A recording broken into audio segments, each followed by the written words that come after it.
4 മാസം നീണ്ടുനിന്ന പൊതുമാപ്പിന് സമാപനമാവുകയാണ്. നിരവധി പേർക്കാണ് പുതുജീവിതം ലഭിച്ചത്.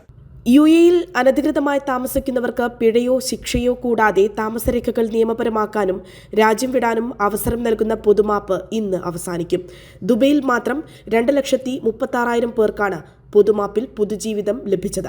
ഇതിൽ നിരവധി പേർ റെസിഡൻസ് സ്റ്റാറ്റസ് ഭേദഗതി ചെയ്യുകയും 6,00,000-ലധികം ആളുകൾ രാജ്യം വിടുകയും ചെയ്തു. ഔട്ട് പാസ് ലഭിച്ച നിരവധി പേർ ഇനിയും രാജ്യം വിടാനുണ്ട്.